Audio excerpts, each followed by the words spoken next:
Welcome into the Snapped Podcast, my personal audio journal. My name is Tyler Kluber. I'm a personal trainer and podcaster, but it gets a little bit deeper than that, and this show is going to give you an inside look on my thoughts concerning health and fitness, business, mindset, and creating the life that you feel lucky to live. I hope you enjoy the show. Sit back, relax, and let's have a day.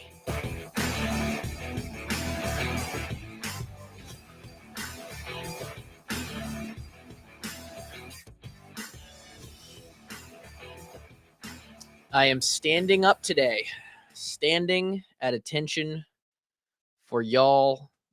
I hope that everybody is having a fantastic day whenever you listen to this, right?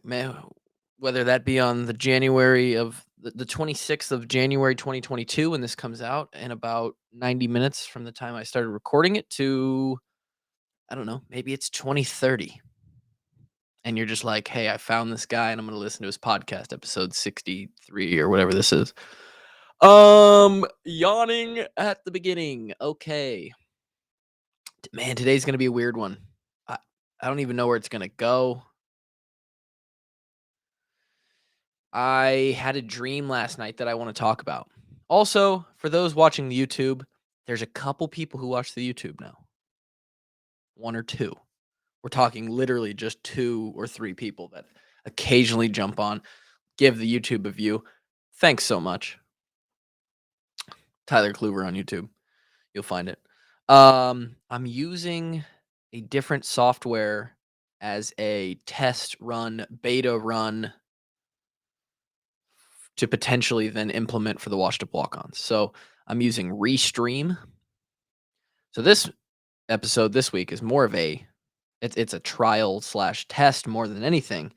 But then we're also going to input some content here. Couple things I want to talk about. One is the dream I had last night, which was eye-opening in a weird way. And I liken it to a psychedelic experience that like totally opens you up, man. And I don't even know what that means. It's the only way I can sort of grasp it as far as things that I've heard compared to what I experienced. And then some thoughts I had this morning from my workout. We are officially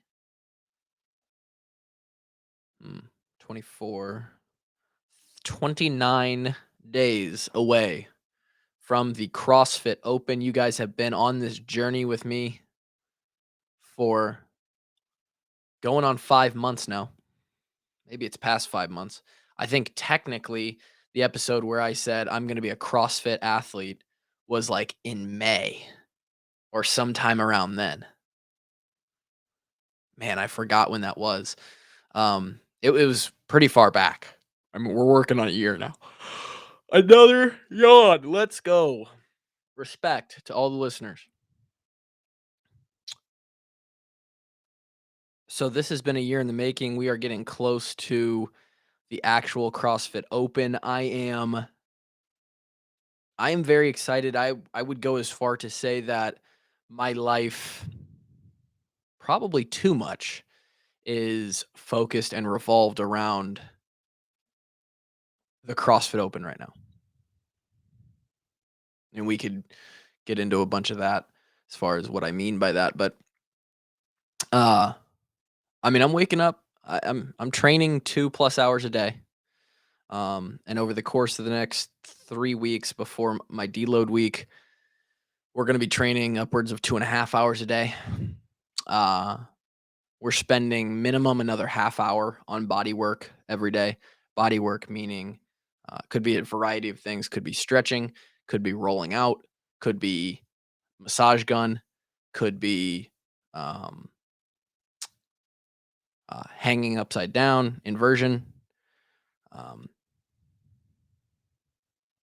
getting massage, multiple things. Spending another, when you work out this much, there's a certain amount of focus you have to put into your nutrition, right? It's not just like go down, grab whatever out of the kitchen. I mean, you want to make it as seamless and transitional as it can be, but you know, compared to how I eat in what you would call the off season versus how I eat right now, um, there's another half hour that I'm spending, you know, taking supplements, putting together pre-workout, putting together a post-workout shake, post-workout snack, eating breakfast. Um, there's a lot. There's a lot that goes on. So we're spending 3+ hours a day pretty much solely dedicated to the mission of in 29 days, we want to be as dangerous as possible when it comes to fitness. And I guess we'll start with the um,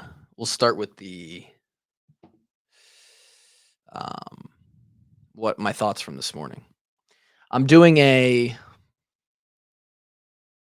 squat cycle right now that is called Smolov Russian. I'm looking at it on my other monitor as I do this podcast, and it's no joke. It's a lot of squatting. The base cycle is 6 weeks long. You basically have a volume phase where you're working with lighter weights, but higher reps in the beginning, um, and you're hitting singular reps, some very light volume at heavy weights just to prime. Week two is a sets of 5 at heavier weights that kind of prime you up in a different sense. And then week 3, 4, and 5 are the working weights. And it's volume. You're doing 30 plus reps of heavy squats, 75% or more every day. 4 times a week, not every day, 4 times a week. So that is kind of what I'm in the middle of right now. And we are in week 3, day 2 of 4 for this week. 5 by 7 at 285. Not the end of the world. Not the hardest squat session I've ever had, but you don't just walk out there and do it either, right? You got to get yourself up for that. And the as a as the fitness guy, right? As the workout guy, and maybe those listening can relate to this because anybody listening to this podcast is, again, probably into fitness a little bit, probably into working out or trying to get better or trying to improve their mindset some way or another. In your friend group or the group of people that you associate with, maybe at work or whatever. For me, it's every group of people that I'm in. I am the workout guy, right? Well, I'm either the podcast guy or the workout guy, and I love that. But even for the workout guy, there's days where those voices of complacency creep in. Whatever you want to call them, the devil and the angel on your shoulder. Most days, yeah, most days as the fitness guy, it's why I'm the fitness guy, right? There's people who are fucking numbers guys. I don't think it's similar, but there's people who are gamer, the XYZ, what defines you, right? What are some larger themes in your life that define you?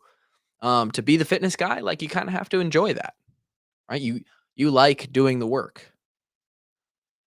I geek out over the numbers and the programming and hey, how do we advance from this week to the next week to the next week to what does this month look like to the next month? How do we improve year to year? How do we make this a linear progression? How do we add new, interesting, exciting things in, right? I geek out over that stuff in multiple branches of fitness, right? Like I love the aesthetics of it, the bodybuilding, the CrossFit is obviously the main thing that I'm super into. Performance wise, general weight loss, I mean everything. I'm into it. But even for me, there's days where you wake up and that devil, right? The angel's usually talking, saying, "Let's go, let's do it," and then feeding that nerdy part of me. But sometimes the devil talks. It's probably it's probably once every 2 or 3 weeks normally. Right now, with the amount of volume we're putting in preparation for this CrossFit season, I'd say it's more like once a week. Today was that day, and it was a more extreme version of that day.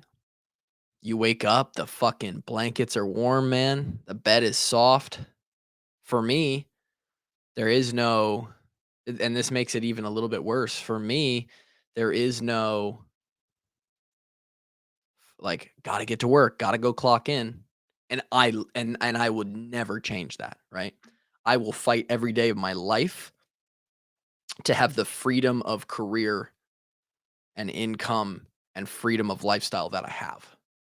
Right. But with that comes this secondary um element where, man, the wife does have to go and she has, kids are going to show up at school and she has to teach them. My teacher has to be there. But for me, man, if I wanted to, I could push this. I wake up every day and I could legitimately say, fuck it. I'm going to push this off till about 10 a.m. I'm sleeping in. I could go and I could wake up at 9:30, 10 o'clock, get all my work in 6 hours.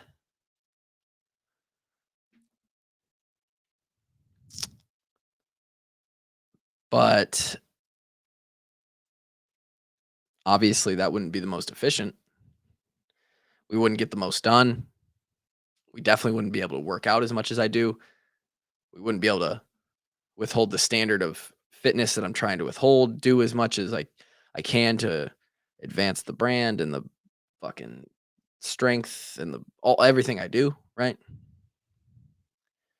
This morning that voice was talking to me. Like, "Hey, maybe we take today off. Or maybe we make today our active rest day," right? Active rest day is about an hour, maybe 90 minutes instead of 2 plus hours, and it's lighter stuff, cardio stuff. Like maybe today's our active rest day.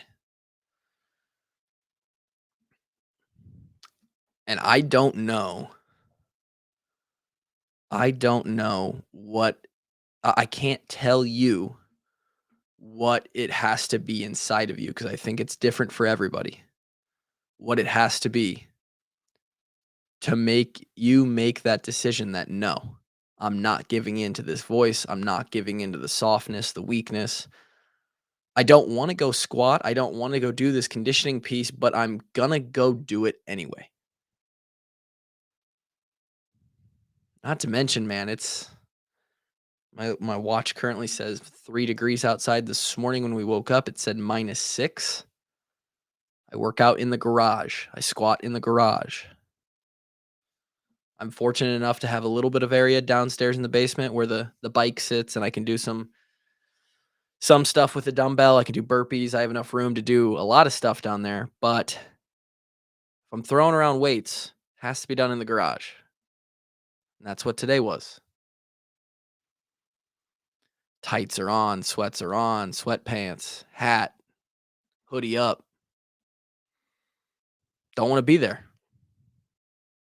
Don't want to be there, but I know, and this is what it is for me. I can't tell you again, I can't tell you what it is for you.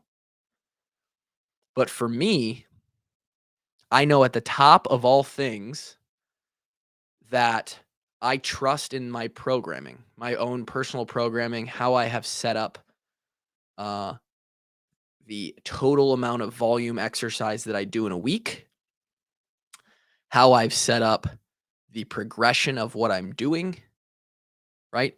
I know that there are going to be challenging pieces of each and every day that I have, but I also know that working out 6 days a week at the volume I'm working out for, my body can more than handle that. In fact, I could do much more if I really wanted to. So I know that when those voices creep in, hey, maybe today should be a rest day. And there are some days where, Monday was a little backed off because of what I did on Saturday. I thought Sunday I would be able to recover fully. I was not able to recover fully. So Monday we backed off on Some muscles, we went hard on other muscles, parts of the body, still got a really damn good workout in, right? I know that today, Wednesday, I need to get the work in. It's not a day. We look at the data, we take emotions out of it, we take that soft, weak inner bitch out of it. Today's a day that needs to be put in and needs to be some heavy work. In fact, it needs to be one of the harder days because tomorrow is my planned active recovery day. I can rest tomorrow. I can go a little easier tomorrow. I can get a mental de-stress, a physical sort of relaxation when it comes to how much I'm putting out tomorrow. Third yawn in the podcast. And I drooled. Fuck.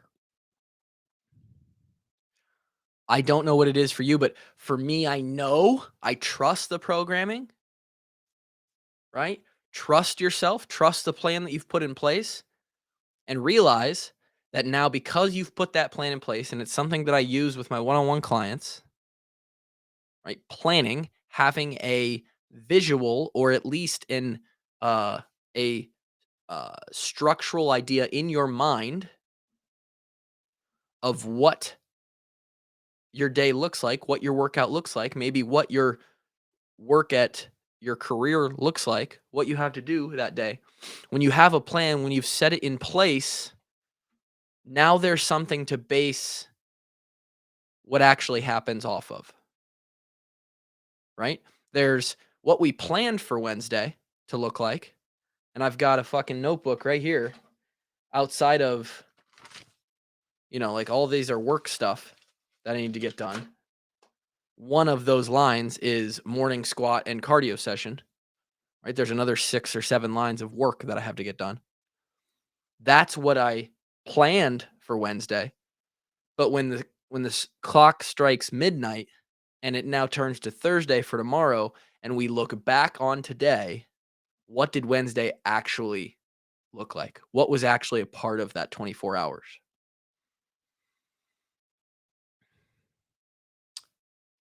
And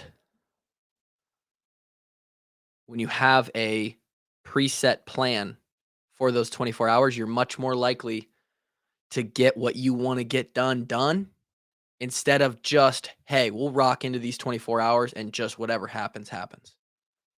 When you leave it up to that in the moment decision, right? Maybe I'll work out, maybe I won't. We'll decide when we get there. Well, you're more likely to be undisciplined. The softness, the weakness creeps in, the comfort, taking the easy route, right? Avoiding the obstacles. You're more likely to take that path. Um, I also know, outside of just knowing, right, that this was the plan, that this is what's going to work. If I want to be what I think I want to become, if I want to be able to perform on game day, right, when those open workouts come out for CrossFit, if I want to be able to perform the way I want to perform, I have to get this work in.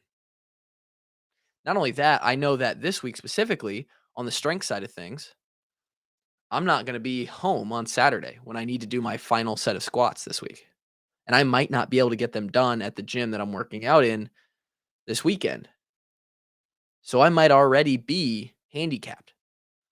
So what? I'm going to put another day on the wrong side of things? I can't fucking do that. I can't afford it. Or I'll get beat. Somebody will be better than me. Somebody is doing the work today. Someone else is getting it in. And you have to make that decision. Like, are you okay with that? Or are you not? And I'm not. I don't want to get beat. I want to be better. I want to get a faster score. I want to get more reps. Right? Then for me, I have this other element that is, hey, you're the fitness guy. Like what we just talked about at the beginning of the podcast. You're the fitness guy. And you're going to just take today off? You're going to be soft? After I tell all my clients, I get on this podcast and I talk about you got to be a bad motherfucker. I talk about this, that, the other thing. I have this physique that I've built. I have this persona. And you don't have to, I'm not saying you have to be exactly what the outside sees you as, because I'm not. I'm not in a lot of ways. But in a lot of ways, I do want to be that, right? I'm not trying to put out fake shit. What I put out is real, but it changes, it morphs I'm not the fitness guy anymore if I just turn into, hey, I work out 2 to 3 times a week for like 30 or 40 minutes. Then I'm just some fucking average Joe. So I know that if I skip today, man, that's not walking the walk. A lot of talk with no walk there. And I don't feel okay inside of me. I can't live with myself if that's what happens. Right. So there's that. 20 minutes of me just rambling on. Maybe you guys relate with that. Maybe you don't. Let's get into this dream quick. I had a dream.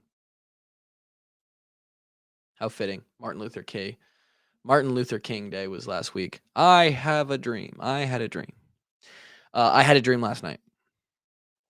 And as many of you know, 2018, which is now, this is actually coming up on 4 years ago now, which makes me feel old, I guess. I don't know. My career at the University of Iowa ended in I think it was the 28th of December, 2017. That is over 4 years ago, right? 4 years and a month ago, my career ended. Sad. All careers end. And it was time for me to move on. There's no more eligibility left. I didn't get a COVID year like the kids do nowadays, right? So the next step was, all right, well, let's give this fucking NFL thing a shot, right? And I'm pretty squared away with how that process went, right? We came back, I think, middle of January for that spring semester. I didn't have any classes. I was graduated. The only thing I had to do was train 5 days a week, hang out, try and get as fast, as strong, and as good at snapping as I could possibly be. And for me, there's an added goal of gaining as much weight as I could gain. And bang. Like that's all I had to do. And it was very similar to actually how I'm living my life right now, except for I didn't have a job at the time. So I just played Fortnite for the other 6 to 10 hours a day. Um, and I did not clearly, for those that know the story, I'm not in the NFL right now, right? I didn't play for an NFL team this year, the last year. I never even got to step foot in an NFL facility. And I have plenty of closure on that, right? Although this conversation may make it sound like I don't. Um, I knew going into that process that it was a long, long, long, long, long shot. A long shot. I mean, I'm talking if you are the perfect build, if you want to get into specifics here, I was a little small, which is a large reason why I'm not in the league. Um, I was a top 5 long snapper in my class coming out of college. Uh, there's probably 40 or so senior snappers, maybe 50 senior snappers a year. I was a top 5 prospect, if you want to call me that. Um, I actually don't know. There might be 1 or 2 long snappers in the NFL that caught on that were from my class, right? That's about right every year, right? Like there's 32 jobs. And then there's a floater pool of guys who make practice squads and hang around and make camps and sort of stay there, and they do it for a few years, but they're never the guy, right? And there's probably a pool of another 32, or let's call it 50 of those guys, right? So 80 total guys, maybe there's 100 total guys. And for a while I was in that pool for the spring of 18. I never got a call once the draft started. I never got a call from a team. Nobody called. Nobody even wanted to bring me into a camp to say, "Hey, we'll uh we'll give you a shot at beating the starter out," even though 90% of those guys don't beat the starters out anyway. And I'm okay with that, right? If I run that game 20 times, I might catch on to a place maybe 3 times, right? 3 out of 20. let's call it a 10 to 15% chance that that I would catch on. That's if you're an that's the average long snapper. 6'2", 6'3", maybe 245 minimum. 6'2", let's call it 6'2", 240. I'm 5'10", and every inch hurts a lot. And there was 4 of them in there that I was missing. And not only that, but then I got up to as heavy as I could be. I think I actually ended up weighing in at 239. So I made it. I got there. Didn't look good. I was still very, very capable. But for a 5'10" guy to be athletic and, it was different. I didn't make it. Never got a call, never got a chance to go compete. And that is what was the compete word is what last night's dream was about. So last night's dream, all of a sudden I'm in this I'm like getting a call, right? I don't even know where I'm at, but I'm getting a call and then I'm being brought into this building and I realize like, "Oh, this is the Cincinnati Bengals facility." Like I'm talking to the special teams coach. He's giving me a chance. He's like, "Hey, he's telling me, I'm like, "Hey, thanks for even just letting me come in and have a shot." And he's like, "Hey, this is more than a shot, man. Like if you don't play, like we're gonna put you on the practice squad." Like I'm having like this experience, and it's a vivid dream for those, everyone's had a vivid dream before. Those dreams that feel real, man, and you remember everything. And I remember all of this. And it almost was an experience like I had or like somebody would have or has talked about having when they do like I don't even know the drugs. Um like is it DMT or they do like those medically induced trips or psychedelic experiences where they like go in and oh fuck what's it called? It's mm, peyote? Is that like some Indian fucking substance? They do like these trips, man. And they have these, like, crazy emotional out of body experiences where they realize things about themselves and, like and the most of the people who do these are, like, hippies, of course, um, but I don't think everyone who does them is hippies, and they, like there's plenty of business people who have done them as well. Um, not that business people can't be hippies. I mean, just fuck me for stereotyping everybody. Um, and then they, like, have these crazy realizations or in this experience, they're able to deal with this like emotional trauma that they've gone through and it like completely changes their lives and unlocks a door that they haven't been able to unlock in their regular consciousness, right? And I'm not saying it was that insane, but this dream, I want to say did something similar to me in like the final little turning the page of this NFL chapter, right? Because I obviously still watch football. In fact, it was very relevant. The Packers had a snapper who didn't do his job to the best of his ability, and it basically lost them the game against the 49ers in the playoffs last week. And like, I sit there and I watch, and I know for a fact, not anymore. I still think I could get there because you never really lose it, but it would take me a little bit. But when in my prime, when pro day came around and the NFL scouts came into the building and watched me snap a football, I was at the top of my fucking game. I mean, I was more than capable of doing whatever they would have wanted me to do. Whatever they were going to ask for, I would have been able to do that. And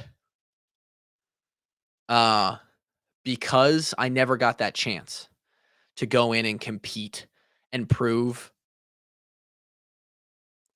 physically prove. I don't think I need to do it because I know I'm just as good of a snapper as this guy, this guy, this guy. I've snapped with other people. I've snapped 2 NFL players. I've snapped to Marquette King. I've snapped to Pat McAfee. Multiple NFL punters that are currently Matt Hawk for the Bills. I've snapped all these guys. I know that I have what it takes physically and skill wise to get it done. I was just never given that opportunity. even if I would have been able to been put in a camp and they would have said at the end of the camp, "Hey, we're cutting you." The other guy, he's just, he didn't do anything to lose the job and we're going to go with him. And I would have been like, "Fuck, cool, man. Like that's awesome. It's a great experience. I'm glad I got to come in and prove that I could step in with the big dogs and snap a football and play punt team." Because I never got to do that. And I don't know if I knew this or not, but I think somehow, some way that dream last night unlocked, in a dream, anything can happen, right? And I was snapping in the NFL. I mean, I was like, I remember they gave me a jersey. I was number 31. I remember getting my laundry bag to it was real. And I was snapping in the NFL. I was an NFL long snapper for the Bengals last night in my dream. And when I woke up out of the dream and I realized it wasn't real, because I legit, I was so deep in that dream, I thought I was getting a chance. Like, I thought my life had changed. And I woke up and I was, pissed. I was sad. I was sad and I was mad. I felt those actual emotions as I laid in bed at 2:30 in the morning, whatever it was. But I wasn't, fully awake. You're kinda, half asleep, half, and you have these weird, realizations and, almost hallucinations, still in half dream state. And I realized, fuck, man. I'm actually a little bit bent up out. There's a deep part of me that wishes I would have had that chance just to compete. I don't care about the lifestyle, right? In fact, there's a lot of things about the NFL where I would not have signed up for that. Um, Obviously the money's great. The money, being able to play football for a living, all that's fine. There's a lot of stress that goes along with that. And there was in college too, and I didn't necessarily like that side of the job. I have no um ill feelings towards, oh, I should be playing in the NFL, right? But what I guess I do have a little bit deep down inside that was unlocked by this dream last night was I wish I would have got the chance just to go and do it next to a guy, right? Just to go and prove that I could do it. So just to prove that I could compete, right?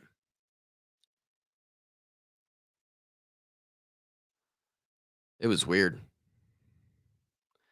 And then when I woke up fully in the morning, I remembered it all. Obviously, I'm telling you guys right now, and it was like this little bit of closure for me. Like in my dream, I got to wear the jersey. I got to see myself snapping next to the Bengal snapper, and I was just as good, and I was just as capable, and I could do it. I could set back, I could block people. It was really weird, man. It's really weird, and I don't know why I'm even telling you this. Sometimes though, you just have these experiences, and I have nowhere else. I mean, other than my wife, who I'm going to tell this to, and she's going to be like, "Okay, you're a fucking weirdo." Um, I have nowhere else to put this, but it's like a really cool feeling that I woke up and I was like, "Damn, I have closure on that." I could snap in the NFL, and I did last night in my dream. I don't know. I'm a fucking weirdo. Um, 33 and a half minutes. Nice little feature of the restream here. Hopefully this went well. Hopefully the audio sounds good. It's going to be fun for me to export this file and try and figure out the process of recording within this program and then putting it out into podcast form. Obviously the video option is cool. I can't really show anything. The cool thing about this is I guess if I do this, oh wait, yeah, there we go. It has, you can pop up these. Earlier the Washed Up Walk-Ons logo was on here. Obviously, this is not the Washed Up Walk-Ons logo. There's a Restream logo. I can change these things down here. Yeah, look at it, at Tyler Kluber, little, yeah. So I mean, it's cool, and that gives you several options to kind of have fun with it. So hopefully, we can get the Washed Up Walk-Ons to use this going forward, and it's all seamless and works because I think it's pretty neat. But hopefully you guys enjoyed this Snapped podcast that was random as shit. And have a fantastic week, people. Thanks for listening, and we'll talk to you next time. Peace.